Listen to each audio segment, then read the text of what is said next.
I might be a little late to the party.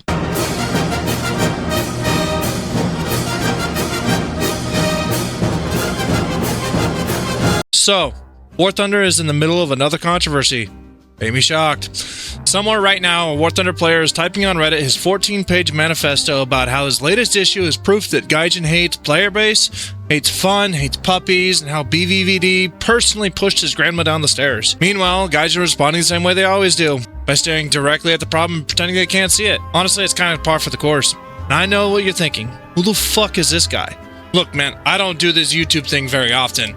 I do not pull millions of views. I do not even pull thousands of views. I maybe get a couple hundred, and that's good by me. My audience is over on the live streams. You want to see it? Pull up. Anyway, I'm not going to make the same copy-paste video about the same copy-paste problems. I can scream in the void somewhere else and make money doing it, because life is like a sandwich. No matter how you slice it, the bread comes first. There are legitimate concerns with game balance, premiums, copy-paste vehicles, communication, and a dozen other things, but there are many more qualified individuals who have fully covered these issues already, so I'm going to make my rant relatively short. The problem is that War Thunder and its community has a unique superpower. It can take legitimate complaints and launch them into low Earth orbit. Every controversy follows the exact same pattern. An issue appears, people notice it, people discuss it, people get angry, creators make video, Reddit catches fire. The forums catch fire, YouTube catches fire. And suddenly we're all standing around asking if this is truly the moment that War Thunder dies. And for the 40 bazillionth time, no, it's not going to die.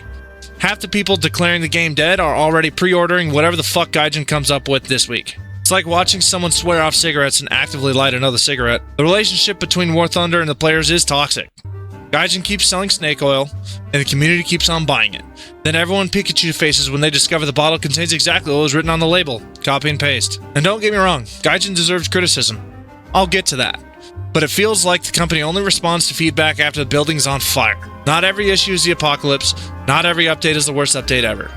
Not every controversy is the end of War Thunder. And honestly, that's the part that fascinates me. Because we've seen this before. We've been here, and we will be here again.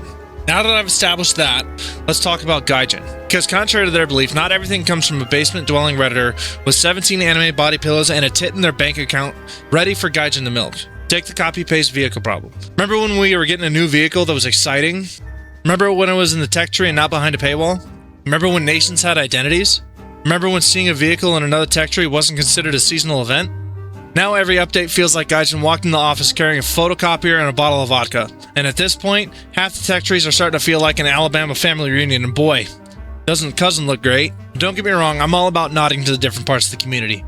War Thunder has always had goofy and niche content. The problem is, somewhere along the way, the game about historically accurate vehicles started feeling about the utmost degenerate freaks simping over cartoonized fetishes, instead of what we're actually here for. The most comprehensive and detailed military vehicle combat game on the market. Don't get me started on the lolly-infested skins that are all in the War Thunder live pages that the moderation team seems to have zero issues with. I've covered that already. You can go watch my other video. And then we have the Russian bias. Gaijin has spent years cultivating a reputation of massaging the feet of every Russian main while NATO complaints are treated with all the urgency of a DMV employee 5 minutes before closing. We all know it's true. Gaijin has a Russian bias problem. Can you blame them?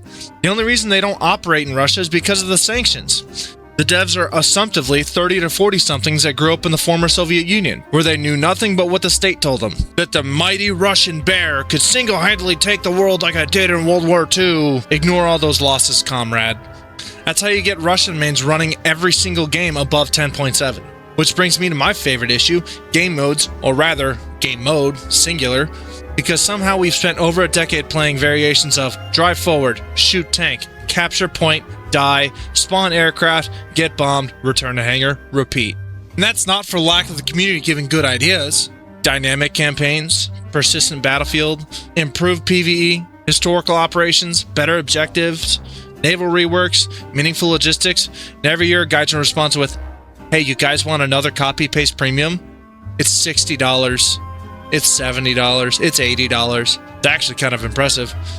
War Thunder is one of the greatest collections of military vehicles ever assembled in gaming, and they've all been used to play the same match on the same maps with the same objectives and the same fuck-ass mosh pit that's been playing since the game started. So yeah, the community absolutely overreacts. But Gaijin has a remarkable talent for creating entirely avoidable arguments. So, what is my solution? Well, fixes are actually really simple. Let's start with the copy-paste problem. If a nation has organic vehicles left to add them. It doesn't have to be anything crazy either.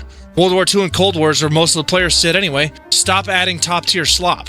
This includes 5th-generation aircraft that nobody is asking for, and that retarded infantry crap that nobody's asking for. Stop wasting your money and give us what we actually want. I understand that copy-paste is sometimes necessary. Not every nation has 17,000 domestically produced vehicles. But when players are looking at a vehicle list and you can't remember which nation owns what anymore, probably overdone it. Quirky tanks are good. Add them. But they need to actually be quirky and they need to serve a purpose. The goal should be to preserve a nation's identity. But back to game modes, because that's the one thing that can single-handedly change the trajectory of this game. As it stands, you either get A, B, or C, A, or A and B. Give us dynamic campaigns. Give us multi-stage objectives. Give us persistent battlefields. Give us the frontline systems that actually move. How is it that World of Tanks, a lesser game objectively, has this down pat and we can't even get World War back? Give us operations that feel like military operations instead of team deathmatch. And while we're at it, bring back historical matchmakers. But more cute times, yeah. My boy, you can wait 2 minutes. Go play Roblox and let the adults talk. And further, whatever Air Realistic has turned into is fucking pathetic. It is a giant mosh pit, essentially. Nobody likes that. That's why the grind sucks. And it's not that there has to be a better way, it's that there is a better way, and that was proven in Nuclear Thunder. It was even proven before Nuclear Thunder in Air Sim, but nobody plays it because, oh, it's too hard, or I can't get off the ground. Make it realistic, like Air Sim, in the way that it's played, with third-person view. Reward strategic play. Reward objective playing. Reward spreading players across the map. Anything that discourages that giant aerial mosh pit that has been accepted as normal for some reason. Give us new maps, actual new maps, new objectives, new environments, new layouts, new ways to think, new ways to adapt, new ways to overcome the problem. In short, encourage situational awareness. Good players should be rewarded for their situational awareness. And for the love of all that is holy, stop putting every interesting behind a fuck-ass paywall. And speaking of progression, if you haven't made it to a certain rank, you should not be able to buy premiums that are 2 ranks higher than yours. Call it gatekeeping. Gatekeeping is good in that scenario. Premiums should enhance a lineup, not be the lineup. Because when the most exciting content in an update is locked behind a price tag, players stop getting excited about the updates. They're still fucking buying it for some reason. And that's the difference. At the end of the day, War Thunder doesn't need a revolution. It doesn't need to be reinvented. It just needs Gaijin to stop treating players like a piggy bank and give us what we want.